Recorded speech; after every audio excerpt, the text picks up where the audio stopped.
चलो let start with new ऐसे ऐसे 530। ऐसे 530 का नाम क्या है? Audit sampling. क्या है ऑडिट सैम्पलिंग? मीनिंग क्या है ऑडिट सैम्पलिंग का? Application of audit procedure to less than 100% of items with in the population. 100 चीज चेक करने की जगह थोड़ा कुछ चेक करना और पूरे पॉपुलेशन पे अपने को कंक्लूजन देना। ठीक है, तो application of audit procedure to less than 100% of item with in the population. ठीक है, पहले दो एलडीआर क्वेश्चन करा रहा हूँ मैं, एकदम एलडीआर क्वेश्चन। एक तो सैम्पलिंग रिस्क क्या होता है और एक मेथड्स ऑफ ऑडिट सैम्पलिंग। अभी सैम्पलिंग रिस्क क्या होता है? तो सैम्पलिंग रिस्क मतलब क्या? तो टेस्ट ऑफ डिटेल्स और टेस्ट ऑफ कंट्रोल और टेस्ट ऑफ डिटेल। ठीक है, तुम बोल रहे हो कि कंट्रोल्स आर मोर इफेक्टिव, लेकिन एक्चुअली है क्या? नहीं। तुम बोल रहे हो कि मटेरियल मिसस्टेटमेंट नहीं है, लेकिन है। तो इससे क्या होगा? तुम्हारा ऑडिट इफेक्टिवनेस हार्म होगा। क्या होगा? ऑडिट इफेक्टिवनेस हार्म होगा और तुम गलत ओपिनियन दे बैठोगे।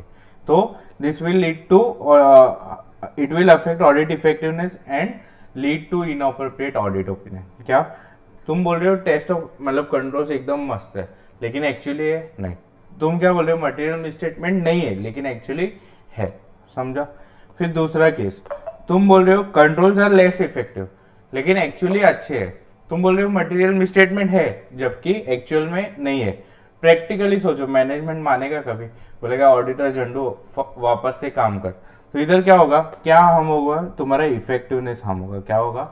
सॉरी, एफिशिएंसी हम होगा। क्या होगा? हम एफिशिएंसी मतलब क्या? काम बढ़ेगा, will lead to additional work. समझा? तो इधर क्या बोल रहे हो तुम लोग? कंट्रोल्स आर लेस इफेक्टिव, लेकिन एक्चुअल में अच्छे। तुम बोल रहे हो मटेरियल मिसस्टेटमेंट है, जबकि एक्चुअली है नहीं। तो मैनेजमेंट मानेगा नहीं। तो क्या हार्म होगा? एफिशिएंसी हार्म होगा। और क्या? It will lead to additional work, काम बढ़ेगा बेकार में अपना। तो ये क्या था? Sampling risk. तो टीओसी कंट्रोल्स इफेक्टिव बोल रहे हो, लेकिन एक्चुअल में है नहीं। मटेरियल मिसस्टेटमेंट नहीं है बोल रहे हो, लेकिन एक्चुअल में।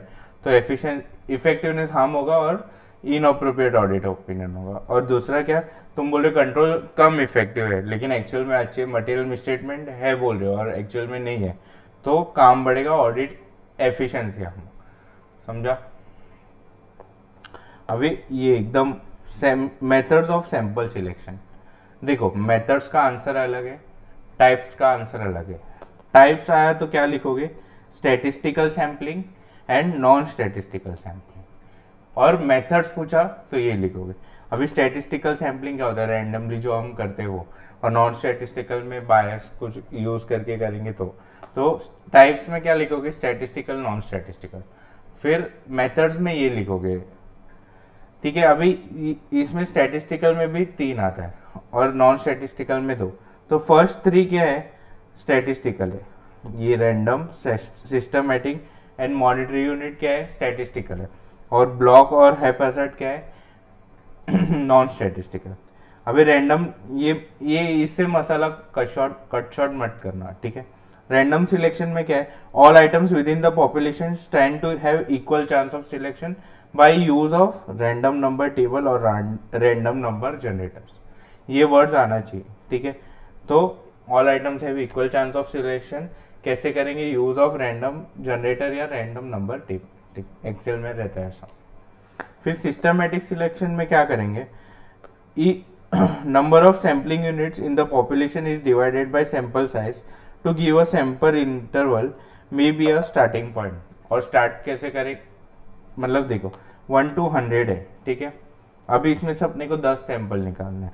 तो अपन 1 to 10 में से एक कोई भी रैंडम सिलेक्ट करेंगे। समझो 5 सिलेक्ट किया, तो अगला कौन सा रहेगा? 15, 25, 35, 45। समझा? तो ये कौन सा आएगा? Systematic selection. तो उसमें थोड़ा रैंडम सिलेक्शन भी करेंगे, कुछ कुछ पार्ट। फिर मॉनिटरी यूनिट, वेट ज़्यादा है। समझो 10 लाख का कोई क्रेडिटर है, तो इसको चेक कर रहे, मॉनिटरी वैल्यू ज़्यादा है उसका, इसके लिए चेक कर रहे, बड़ा लग रहा है। तो value weighted selection in which sample size selection evaluation result in a conclusion of monetary amounts. अभी हैप्पैजार्ड सिलेक्शन, इसमें कोई स्ट्रक्चर क्वेश्चन में ऐसा भी पूछता है। They do not follow structure technique. तो कौन सा मसाला लिखने का है हैप्पैज़ार्ड। तो samples are selected without following a structure technique is not appropriate when using statistical. भाई ये कुछ भी सिलेक्ट कर रहे, तो अगर हम स्टैटिस्टिकल कर रहे तो ये करना सही रहेगा नहीं। तो हैप्पैज़ार्ड में क्या स्ट्रक्चर टेक्निक फॉलो नहीं होता है और not suitable when using statistical sampling. इसके लिए तो ये नॉन स्टैटिस्टिकल सैम्पलिंग है ना। हाँ, और ब्लॉक सिलेक्शन मतलब क्या, involve selection of blocks of continuous item from within the population. Block selection cannot ordinarily be used in audit sampling because most population are structured such that items in sequence can be have same characteristics to each other but different characteristics from elsewhere in the population. मतलब क्या है इसमें, समझो 1 से 10 अपन ने select किया 11 से 10 11 से 20 सिलेक्ट किया, फिर 50 से 60 सिलेक्ट किया। अभी ये लाइन में है ना, तो हो सकता है इधर जो गलती हो वो इधर ना हो, तो ये ब्लॉक में भी मतलब इतना अप्रोप्रिएट नहीं है। तो नॉन स्टैटिस्टिकल दोनों भी इतना अप्रोप्रिएट नहीं, ये लाइन में चूज करें और हैप्पैज़ार्ड में कुछ भी सिलेक्ट। और स्टैटिस्टिकल में 3 क्या है, रैंडम, मॉनेटरी वैल्यू और सिस्टमेटिक। चलो समझा तुमको, अभी फटाफट जाएगा। ये 2 एकदम इम्पोर्टेंट क्वेश्चन था। अभी बाकी का तो क्वेश्चन जो पास्ट में पूछा इतना कुछ नहीं है मतलब। अभी factors that should be considered deciding upon the extent of checking on audit sampling plan. ठीक है, तो size of organisation under audit, state of internal control, adequacy and reliability of books and records, tolerable error range, degree of desired confidence. तो क्या क्या है, STAD। ठीक है, code की जरूरत नहीं है। फैक्टर्स अपन क्या कंसिडर करेंगे सैंपल सिलेक्ट करके, तो साइज ऑफ ऑर्गेनाइजेशन क्या है, इंटरनल कंट्रोल कैसा है उनका, reliability of books of records कैसा है, टॉलरेबल एरर रेंज क्या है, और डिग्री ऑफ डिजायर्ड कॉन्फिडेंस। अभी ये sampling risk needs to erroneous conclusion, तो यही वो लोग ने स्टेटमेंट फॉर्म में लिखा है जो अपन ने पढ़ा। ये देखो ये वाला अच्छे से लिखना है, ये वाला आंसर। ठीक है, फोर्थ वाला क्या है, the non statistical sampling is criticised on the grounds that it is neither objective nor scientific. हाँ भाई सही लिखा है। ठीक है, क्यों, क्योंकि इसमें रिस्क ऑफ पर्सनल बायस रहता है और जिसको एलिमिनेट नहीं कर सकते। ठीक है, it is imperative for auditor to project misstatement for the population while performing audit procedure through sampling. Yes, क्योंकि misstatement has been established as an anomaly. If uncorrected, still needs to be considered in addition to projection of non-anomalous. ठीक है, फिर दूसरा क्या है, population whereas for test of control no implicit projection of deviation necessary since sample deviation rate is also projected deviation rate for the population of। Question क्या था भाई, auditor to project misstatement for population while performing audit procedure through sampling। तो पहला तो अपन anomaly में select करते तो non एनोमलिस भी हो सकता है, और दूसरा क्या, पॉपुलेशन में एक डिविएशन रेट होगा तो उसकी वजह से अपने को इफेक्ट होगा। डिविएशन रेट मतलब क्या, टॉलरेबल रेट अपन पढ़ेंगे अभी। वो क्या होता है, इतना हुआ एरर तो ठीक है 2-4%, 10-20% एरर ही हो रहा है तो भाई it is not worth while. देखो नेक्स्ट अपन पढ़ेंगे सैम्पलिंग रिस्क वापस, तो वो टेबल बना है वो ज़्यादा अच्छा है। ठीक है, अभी नॉन सैम्पलिंग रिस्क का एग्जांपल्स दे। नॉन सैम्पलिंग रिस्क क्या क्या हो सकता है, ये तो sampling risk, non sampling risk मस्त है। ठीक है, it is an erroneous conclusion for any reason not related to sampling risk. ठीक है, अभी sources of non sampling risk क्या क्या है, एक तो तुम लोग है ना जो मम्मी पापा की गलती, ह्यूमन मिस्टेक्स। ठीक है, फिर applying audit procedure not appropriate to objective of audit, relying on erroneous information, misinterpreting the sample, non-sampling risk can never be mathematically measured। तो क्या क्या पॉइंट है, एक तो मम्मी पापा की गलती। ठीक है, मैथमेटिकली मेजर कर सकते हैं नहीं, अप्लाइंग ऑडिट प्रोसीजर जिधर अप्रोप्रिएट नहीं, relying on erroneous conclusion, misinterpreting sample risk. क्या क्या है, मैथमेटिकली मेजर होगा नहीं, misinterpreting the sample result, relying on erroneous information, applying audit procedure not appropriate, और ह्यूमन मिस्टेक। एक बार ऐसा पढ़ो क्या, एक तो human mistake, applying audit procedure not appropriate, relying on erroneous information, फिर misinterpreting the sample result, और लास्ट में क्या है, मैथमेटिकली मेजर नहीं हो सकता। अभी करेक्ट इनकरेक्ट है। इन स्ट्रेटिफाइड सैम्पलिंग मतलब वो दूसरा वाला, the conclusion drawn on each stratum can be directly projected to whole, नहीं वो उसका वो 10 आइटम का वो बोलेगा ना, होल पॉपुलेशन का थोड़ी, only on respective stratum from where they are drawn, not on whole population. फिर statistic sampling can be more scientific without personal bias, will always be inappropriate to use under all नहीं। देखो क्या बोला है, statistical sampling में कोई बायस नहीं होता है, ठीक है, बट हर जगह पे वो यूज़ करना चाहिए क्या, नहीं। तो हाँ ठीक है, वाइडली एक्सेप्टेड है, लेकिन may not be appropriate for using it in all situation, ठीक है। जिधर जैसे किधर किधर ज़रूरी है, will provide satisfactory information in less time, दूसरा कुछ करके अपने को लेस टाइम और लेस एफर्ट में मिल जाएगा, तो हम लोग को स्टैटिस्टिकल क्यों करना है। For instance when the exact accuracy is required और in case of legal requirement, ठीक है। फिर with reference to SA 530 you need to, इसमें क्या टेस्ट ऑफ डिटेल्स के बारे में बताना है, डिजायर्ड लेवल ऑफ एश्योरेंस और स्ट्रेटिफिकेशन ऑफ द पॉपुलेशन। तो डिजायर्ड लेवल ऑफ एश्योरेंस तो मतलब क्या, अपना जो टॉलरेबल मिसस्टेटमेंट है और जो एक्चुअल मिसस्टेटमेंट है, तो कम कौन सा रहना चाहिए, टॉलर मतलब ये ना बढ़ना नहीं चाहिए। Tolerable misstatement is not extended.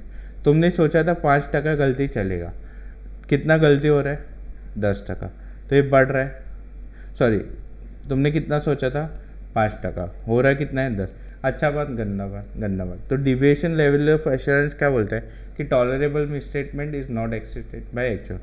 5 का तुम 4 ला रहे हो तो अच्छी बात है, 5 का 10 मत करो। फिर स्ट्रेटिफिकेशन ऑफ पॉपुलेशन मतलब क्या, सैंपल साइज डिक्रीज होगा।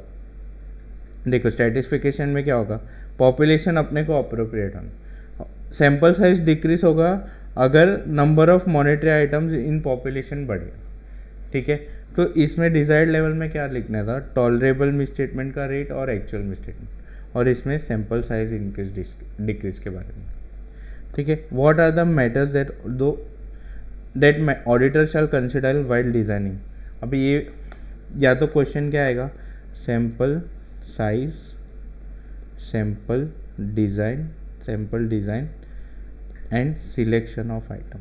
बताओ तो सिलेक्शन ऑफ आइटम क्या, 3 point, sample size, sample design and selection of item, ये मेरा राइटिंग है, और कमेंट लिख देंगे, ठीक है।